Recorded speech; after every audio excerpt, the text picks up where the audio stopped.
We're here to bring a new type of news show. New insights, new styles, and new topics every day. We're News Generation. Bringing news just for you. It's Wednesday, January 28th here in Seoul. I'm Isujin, and this is News Generation. Joining us today is Cheska. Happy Wednesday, everyone! Happy Wednesday. Woo! Also, Key's with Happy us. Hump Day. Happy Hump Day. Yay! And both are here to speak on behalf of people in their 20s and 30s. So we're right in the middle of the week, that point when the days can feel like they're moving just a little more slowly. So today we're shifting gears and talking about something that's been gaining a lot of attention lately here in Korea. So recently there's been growing interest in gender sensitivity. So you've probably heard the term in the news, in schools, or even in everyday conversations, but what does it actually mean? So Cheska, why has this gender sensitivity become such an important topic to talk about? Yeah, absolutely. So gender sensitivity refers to the ability to recognize and literally be aware of and able to discern gender-based discrimination and imbalance in everyday life. And there are many things that due to history and culture that might be overlooked or dismissed as, quote, being normal, when in fact they aren't. And the higher one's gender sensitivity is, the more likely they are to notice either sexist language, behaviors, or structure that exists in our society, almost as if like you have a very well-tuned radar to spot these, and would actively try to avoid propagating them in their own lives or to others, which I think is really important. And I think it is particularly a very important and timely topic for us because a lot of inequalities that are being brought up nowadays have been forced upon as being normal or sort of accepted as what it is. But this is a need for a growing awareness of how the way we speak, behave, and think could actually have consequences. And I think this is very, very important to discuss. Yeah. And I'm really glad you mentioned language because I feel like that's a lot of where misunderstandings start from is the language Yeah, that's because used. our concept or the way we have perceptions are expressed through our language. I agree. So what are your thoughts on this, Key? Well, given how deeply ingrained gender discriminatory culture and language once were, and especially with male-oriented society we've long been living in, we're now in a rapidly changing transitional period, and the speed of change inevitably creates some sort of frictions and controversy, even expressions that were long considered commonplace, like men shouldn't cry, or men cries only 3 times in your entire life, when you're born, when your parents pass away, or when you lose your country, are now being re-examined and recognized as forms of gender-biased language. Right, a lot of this starts from the words that we use, and what you said also highlights how quickly social norms are shifting, why even familiar expressions are now being reassessed. So we're going to talk more about this, but first, let's take a look at the screen.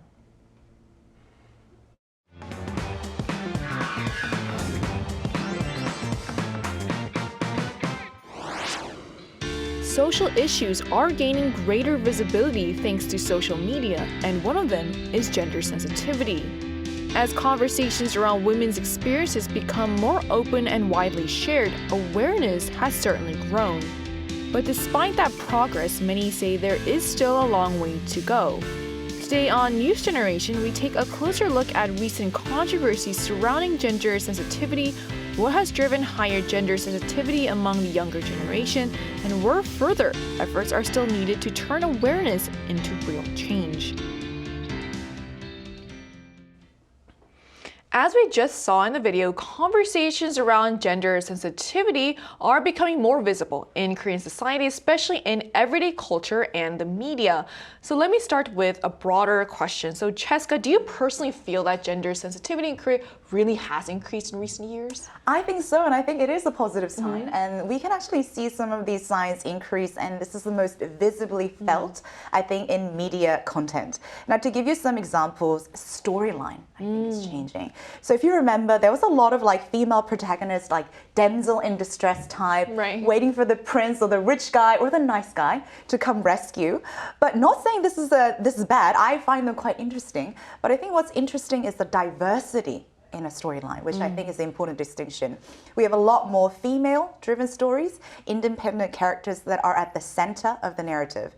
And this is also quite recent because Margot Robbie, when she interviewed after the mega hit film Barbie, she actually said she had so much trouble convincing the male executives why this film needed to be made and funded because it was strictly female-driven storyline, and they didn't think it was going to do well. Also, change in gender roles is another big shift. He kind of mentioned it. Men can be emotional. Men can cry, men can feel, men can be a stay-at-home husbands or sharing like the responsibilities of childcare, and on the opposite, women wearing the hat in leadership, becoming executives at corporates and even in sports. In America, I think there are a lot more female coaches that are now stepping into like pro league men's sports team, and this is a really, really big shift. And there's also something very particular about Korean language that also reflects a sexist bias, which I think he will elaborate just a little bit more. Right, I think you made a really good point about how it applies to both genders in this case, and also, with media as well. Representation is really important, and I think having, films like Barbie can help people understand what the female experience is kind of like too, which helps increase gender sensitivity. So the media often reflects and sometimes even shapes how society thinks about gender roles. So beyond what we see on screen, Ki, are there changes you notice in everyday language or family cultures? Sure. Before that, I'm a huge NBA fan. I've been an NBA fan for like 30 years, right? And now the season is in full swing. And I'm glad to see some of the female referees actually appearing on a lot of games. In the meantime, we are also seeing changes in family-related terms of lots of terms referring to a family were also father-centered before. So traditional distinction like 외할머니, referring to maternal grandma, versus 친할머니, paternal grandma, are increasingly being replaced with a neutral expression such as region plus, the grandma. For example, let's say a kid lives in 서초동, and then the 할머니, the grandma, lives in 서초동. Then we, instead of saying paternal grandma or maternal grandma, we say 서초동 할머니, right? So similarly, terms like 시댁, father's family, husband's family, or 처가, the wife's family, are being reconsidered as people question the assumption and hierarchy embedded in that language. So Korean government, and especially some of the Korean language institutions, are considering rephrasing them into a more neutral term, especially those family-related terms, to alternative options. I think that's really cool that people are now defining grandparents not by the gender of their parents, but by where they live. That's really cool. So it's also interesting to how even small changes like these in language can reflect deeper shifts in values and relationships. But while awareness is growing, we're also seeing new controversies that test these changing standards. And one case in particular sparked strong reactions online here in Korea. So Cheska, could you walk us through what happened? Yes, and unfortunately this is one of the many cases that happen actually quite more often than we know, but it happened on a YouTube program, so it caused a controversy among public viewers. I see. So it was a talk show type program, and one of the hosts, who was a comedian, started asking the show guest, who was a guy, a male chef, about a female chef who was about a decade younger than the comedian himself. Now, it followed with him making forward and bold remarks about wanting to go on a date with her, asking for her phone number when she wasn't even present on the show. Now, the public's response was largely critical, as it was clear, again, the young female chef was almost a decade younger, yet the comedian kept making unsolicited remarks. Now, I think this is a very important distinction. While some may say on the surface, it was just a guy expressing an interest in a cute girl, this is not the point of the criticism. It wasn't simply about asking somebody out. It's about whether it was appropriate in that very specific context when it was an interview time for the male chef, the guest of the show, and the way the comedian kept pushing to make her advances a comedic remark for someone who was not even present.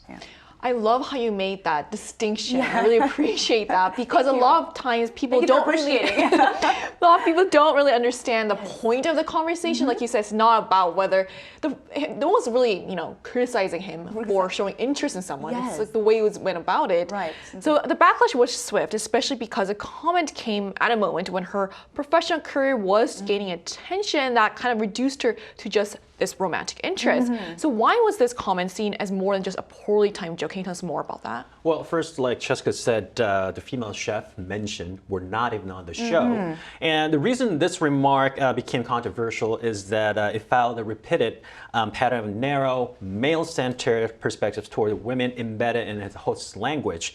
So one columnist pointed out that by framing the issue around the likability and highlighting only man's appeal as a romantic interest, the comment effectively completely erase chef's professionalism, like you mentioned, expertise and agency. Because she recently came into spotlight with a certain cook show, and of course, she was recognized for her beautiful look, but other than that, she was known for her excellency in her cooking ability and cooking skills. And the critic argues that these went beyond simple discourtesy and crossed into more serious form of disrespect toward that individual. Right, so we've seen similar controversies unfortunately happen in the past as well. But on a more positive note, Cheska, can you share an example that shows how standards around gender sensitivity have changed? Yes, positively, it is changing because in the past, many of the sexist or gender insensitive remarks that were often brushed off or ignored. Today, however, as we saw in the controversy around these type of YouTube programs, comments are increasingly criticized by viewers, reflecting a rise in gender sensitivity and I think even public screening. And this shift actually shows that remarks that were once dismissed as, it's just a joke, it's just funny, are no longer socially acceptable. Now, in particular, when female actors or celebrities were interviewed in the past, you remember, questions tended to focus largely on their appearance, how they maintain their body, and sometimes even their romantic relationship, rather than on their career achievements or personal values. By contrast, you would have noticed that male celebrities were rarely subjected to such questions. In fact, one YouTube program intentionally reversed this dynamic by asking the male actors and male pro athletes the same question that have traditionally been asked for women. And many of the men responded with very, very visible discomfort because they were being asked, how did you maintain your body to fit into your suit? Right. Or how do you balance your career and kids in the future? When are you thinking of getting married? And you can clearly see how inappropriate it feels to male actors and male athletes. But why was it accepted on the opposite gender? Now, these reactions highlight why gender sensitivity matters and how public awareness around it continues to evolve and why it's important that we continue to evolve. Yeah. I remember there was a very famous interview with Anne Hathaway, and she was asked, how did you lose that weight? Yes. And she was so taken aback. Yeah. She would never have asked this to like a male celebrity from her male co-star. Right. So that really highlights how comments once dismissed as jokes are now being re-examined through a different lens. And these kinds of controversies aren't limited to entertainers or media figures. So Ki, are there examples outside the entertainment industry which show that a lack of gender sensitivity has really become a very hotly talked about debate? Sure, I would say in the public it's way bigger. It was just didn't, open in widely open to the public yet. Right. The controversy is not limited to just the celebrities that are on TV or other platforms. We see a few months ago during a national televised show, it's a very famous singing contest show everyone literally knows of in Korea. A district head performed on the stage while female civil servants were backup dancers for that specific stage. I see. And that arrangement sparked public criticism, although the department involved stated that it was purely coincidental that all the backup dancers were female servants, that it was out of their will, not that they were forced into it or anything. And the incident drew accusation of a lack of gender sensitivity, and also for the fact that all those female civil servants said, reported to respective institute that they were on work duty, so they were being paid for it. And these sort of females willingly doing something for their superior, both in public or private sectors in their companies, are, it's been broadly acknowledged issue, but it's just an issue that hadn't been exactly addressed yet. And Keith, if I may add, even though it may have been voluntary on the woman's part, sometimes for the unseen consequences of being at work, it is hard to say no because That's there a are very good consequences point. from the superior if they decline the offer. So even if we have to publicly say, yes, we did it, and they may have, in some cases, it is really hard to say no, even when we don't want to do it voluntarily. Yeah. I think that's why when some people might say, they did it, they agreed to do it, why is everyone making a big deal about it? But the point here is that that's not always the case. Exactly. It's good to be careful all the time. Yeah. So all this suggests that gender sensitivity isn't just about individual comments, but about systems, habits, and assumptions that still remain. And to get a broader perspective on gender sensitivity here in Korea, we'll be speaking with someone who works in the corporate sector. And that conversation will take place right after the break, so don't go anywhere.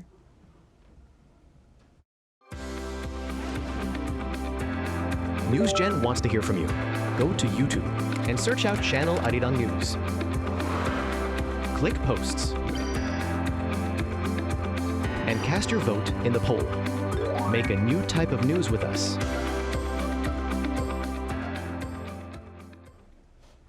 Joining us today is Scott Lee, who is a senior executive at a company here in Korea. So hello, Scott. Thank you so much for connecting with us today. Good morning. Thanks for having me. Good morning. So Scott, from your experience, do you feel that expectations around gender sensitivity are becoming stronger both just in society and also in the workplace? Yes, I think the gender sensitivity issue has been a significant global dialogue for some time, and we're seeing a similar situation in South Korea. It is no longer just a hot topic. I think it has become actually a strategic priority for both domestic and multinational companies when it comes to providing a great place to work. This is because more modern organizations recognize that a safe work environment is a must for productivity beyond physical safety.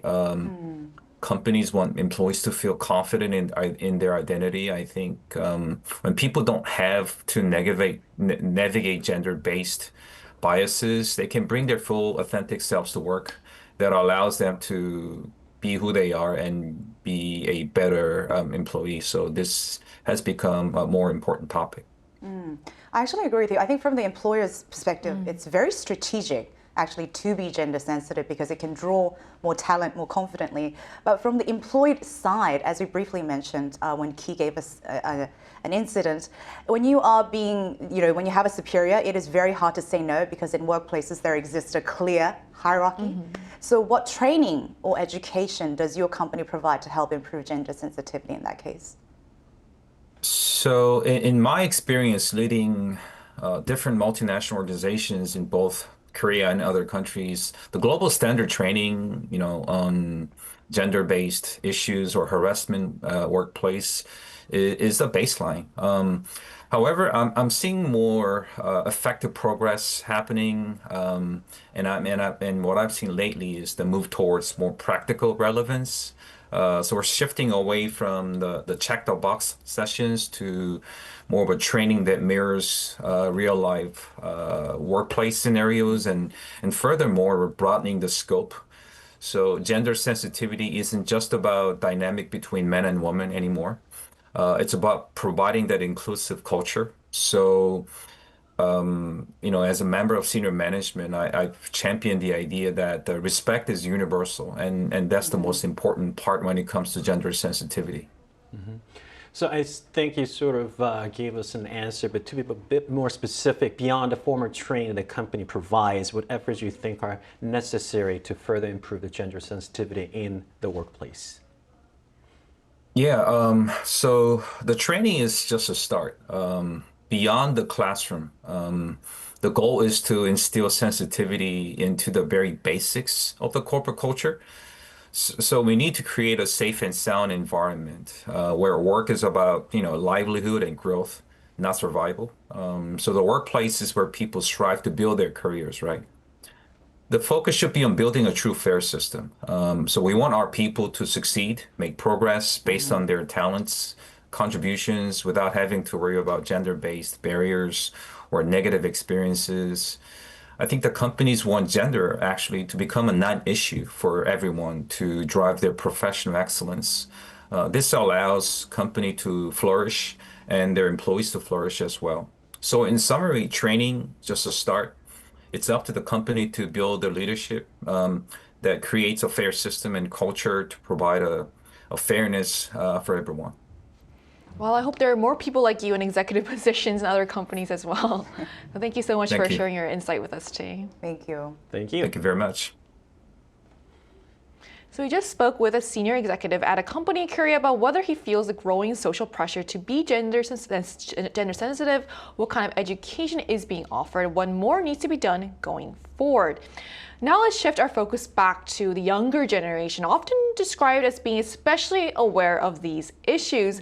So why do you think gender sensitivity has become especially strong among young people, Jessica? I think it sort of in Korea started with one of the major impact with the spread of the Me Too movement. It exposed a lot of hidden, buried, and unspoken sexual harassment and assault cases, bringing to surface a lot of key figures in leadership position who use their power and position to hurt people, especially women.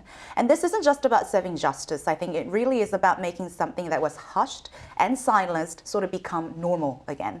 Now, because throughout history, not just in Korea, but I think globally, women had to suffer abuse in silence. So now with the rise in gender sensitivity, I think many young people are starting to be more aware and taking that responsibility to speak up about gender inequality and imbalance in life. And personally, I don't think the shift is limited to just young women. I see many young men who are also very increasingly aware and supportive. And I see this very clearly through my own male friends who actively value and support this kind of principle. Yeah. I think you made a really good point about how power imbalance in a lot of these cases make gender sensitivity so difficult to be carried out. Yes, So I think it's really very important. So what this really reframed everyday experience as well, things that were once normalized as structural issues rather than personal ones. So beyond those experiences, there may be generational values that also play a role here. Yeah. So Ki, what values or mindsets of the younger generation help explain their stronger reactions to gender inequality? Sure. So the MZ generation places the fairness in their high priority, and probably compared to any generation before it. Highly sensitive to perceived injustice, they're quick to speak out on issues such as glass ceilings, meaning an invisible barrier, but the real barrier that prevents some sort of groups to advancing into higher position, even though on the surface no formal discrimination appears to exist, and there are even concerns about reverse discrimination. And what sets them apart is that they're insistent on transparent rules and equal standards applied to everyone. They tend to reject explanation based on tradition, seniority, or vague notions of social norms. And in that sense, their reactions are less about ideology and more about a demand for consistency and accountability in how society operates. So basically being fair. Fair and equal. So it sounds like fairness isn't just an ideal for this generation anymore, something they actively demand. So with awareness rising, the next question is how we turn that into lasting change. So Cheska, where do you think more effort is still needed to further improve gender sensitivity here in Korea? Yeah, as Scott said, I think it's really important. How do we keep this momentum going forward, right? So when I was studying at a university in the US, one of the statements from a gender equality class really stayed with me, and it still stays. The professor said that gender equality isn't about one side suppressing or being superior to another. It is a complete cooperation and teamwork between both genders. And just like he and I are wearing the same color, we are a same team, Team Green, right? And I deeply agree with that. Just because something was once considered, quote, normal, doesn't mean it was ever right to begin with. And we should have the courage to question that. So since the Me Too movement, many companies have introduced sexual harassment prevention training. And more recently, both private companies and local governments have also begun offering a lot of gender sensitivity education, especially those in leadership position. But all in all, as a woman, and I think I can say this quite confidently, I do not want to live in a society where I'm afraid to walk at night because of a male attacker, but instead live in a society where I feel protected because I know if something were to happen, every man would step in to protect me. And I think all in all, that's the win for both genders. Yeah. So like I said, I think this change really comes from efforts that need to be made by both genders both as well. sides, exactly. Which, in this, obviously in Western societies, this is more common, but like now the idea is that both men and women should be feminists as well, which is where change will start. So that idea that what was once accepted isn't necessarily right really stands out. But when we zoom out and look at the bigger picture, Ki, where does Korea still fall short? What needs to be worked on? Well, according to the World Economic Forum, one of the research that was co-researched by LinkedIn, South Korea last year in the year 2025 has ranked outside the top 100 in the global gender gap index, along with Japan, Czech Republic, and Turkey, one of the few countries where from the OECD that's ranked outside top 100, highlighting persistent structural challenges. In particular, the country continues to lag behind in women's political representation and economic participation. And these indicators suggest that while progress has been made for sure, there's still significant room for further development and reform. Right, so today's conversation really shows that gender sensitivity is about being aware and continuing to learn. So awareness around gender sensitivity is clearly growing, especially among younger generations. But turning that awareness into lasting change will require effort, and the conversation shouldn't end here since it's only the beginning. And as expectations change, the question isn't whether standards have shifted, but how ready both genders are to accept them. And that brings us to the end of today's episode of News Generation. But News Gen will be back tomorrow at 10:30 a.m. Korea time with more stories and discussions. A big thanks to Cheska. Pleasure's always mine, Team Green. And also Key. Thank you. And to our viewers, thank you so much for joining us today, and we hope you have the best day. We are News Generation.